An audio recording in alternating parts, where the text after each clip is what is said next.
Hi everyone! Welcome to the Empath Tarot, guys. Another love reading. Timeless in general. Take what resonates lang po. Maybe some part of the reading makaresonate kayo. Some part of it hindi. Totally makaresonate. Parang kwento nyo ito.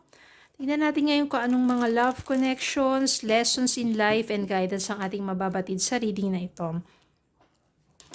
Meron po akong gustong i-flex. Sana po i-follow ninyo ito.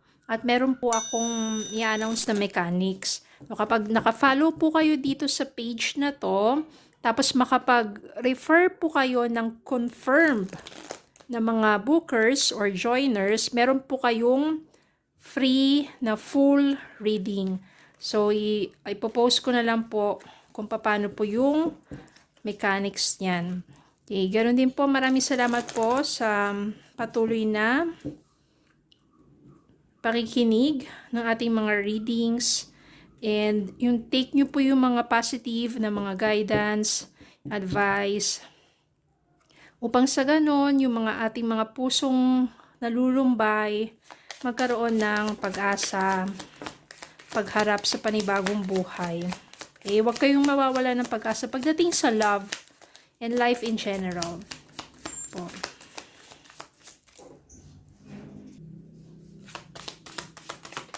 Spirit, can send me more messages. Anong love connections ito? Lessons in life and guidance ang nais yung ipabatid. Mga aral at gabay sa buhay, pag-ibig. Ayan, medyo marami-rami na ito. Ayan po natin.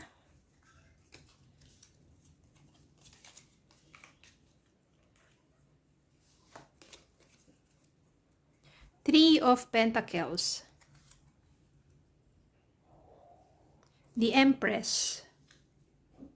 Four of Swords, Justice, Ace of Wands, Page of Pentacles, Knight of Pentacles, the Sun, the Magician, Three of Wands, and Seven of Wands.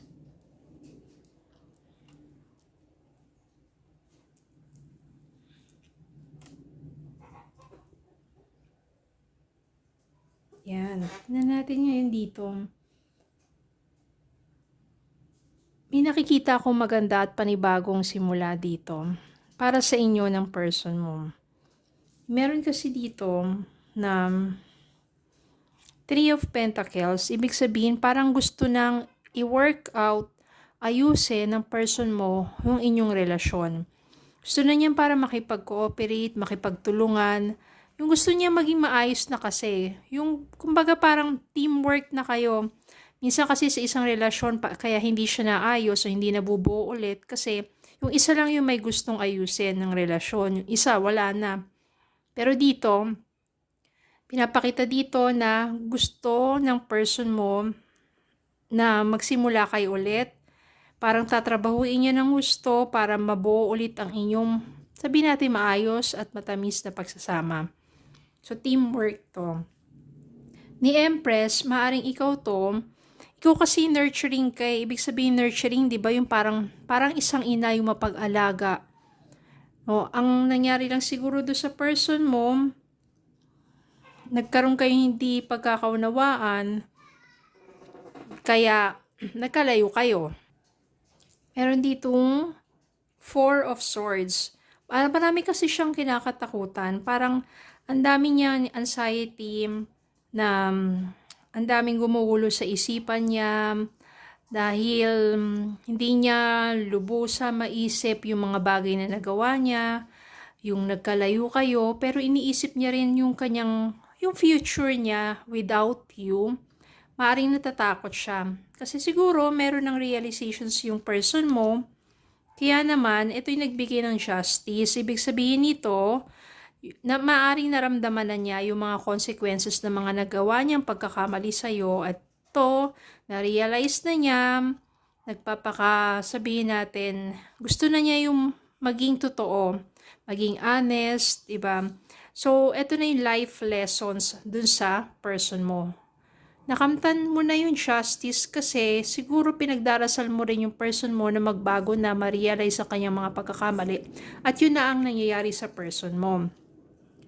Nandito, palagi siya nakatanaw sa malayo, nangangarap, nagpaplano na to move forward para makasama ka. Ito yung parang gusto niya makita sa future na kasama ka. Kaya kahit nasa malayong lugar, nakatanaw yan, nagvi-visualize, nagmumuni-muni, na muli kayong magkasama. Ito pa yung The Magician, ibig sabihin, manifestations, na parang ikaw din to, I can sense na energy mo rin to eh. Pareho kayo ng person mo, pareho kayong nagmamanifest na maayos ninyo ang lahat. Yung parang, di ba, gagawin ang iba't ibang mga bagay para sa ikabubuti na inyong relasyon. Which is, eto na nga yung kanina, teamwork. Lumabas yung Ace of Wands dito, ibig sabihin, panibagong simula. Magkakaroon ng panibagong, yung sabihin natin, yung mafe-feel mo within your soul, na siya talaga yung tao para sa'yo, yung person na para sa'yo. Yung Ace of Wands dito, panibagong simula, kasi kapag once na magkita kayo muli at magkausap kayo, mararamdaman mo ulit yung talaga yung damdamin mo, mas mangingibabaw at mas malakas yung love, kaysa yung sabihin natin na mawawala na yung mga hatred na yan eh. Kasi dati siguro nagkalayo kayo, may nagawa siyang hindi maganda, talagang masyadong maano ang emosyon, nandiyan yung galit, diba? Pero dito mawawala na kasi magkakaroon kayo ng new beginnings. No, yung passionate relationship ninyong dalawa magsisimula muli. Eto, yung Page of Pentacles dito, ibig sabihin magsiset kayo ng goals. Diba? Yung relationship goals ninyong dalawa. At dahil yung person mo nga, nandyan yan. No, parang magiging responsable na siya at this time, yung person mo na yan, yung nais na mag-offer sa'yo ng panibagong simula, which is this time, magiging mas stable na. Kapag iyong tinanggap muli, dahil nga maaring na-realize na niya ang mga bagay-bagay, mga nagawa niya sa'yo, sa inyong relasyon, kanyang mga pagkakamali, mas magiging patient na siya, mas magiging responsable, loyal. Tapos nandiyan siya para protektahan ka at hindi na niya uulitin pa kung ano man yung mga pagkakamali na yun, mas magiging stable na ang inyong relasyon. Kaya nandito si The Sun. Pero ito muna, yung Seven of Wands dito, ibig sabihin talaga papaglaban niya. Ipapaglaban niya yung pagmamahal niya sa'yo, ipapaglaban niya na muli kang makamtan, muli niyang makamit, muling bumalik ka sa kanya. Kasi talagang malakas dito yung feeling of love. Ganun din naman sa'yo. Kaya hindi magtatagal dyan. Nandito yung The Sun. Ibig sabihin dito, positivity, yung joy, good luck, happiness, truth. Meron pa nga pregnancy dito eh. Lumabas din kasi itong yung The Sun at saka yung The Empress dito. Pregnancy din yan. Ibig sabihin magbubungang ang inyong pagmamahalan.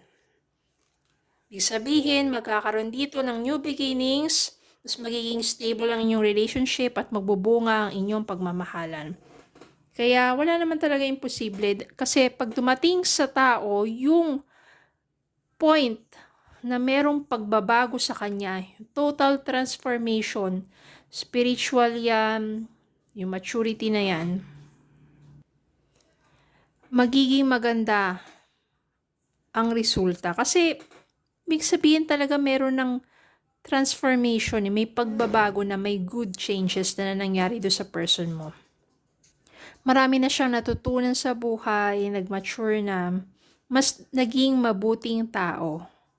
Siguro yun yung mga naging pagkakamali niya before, yung mga life lessons na yon turns that person, your person, into a better one.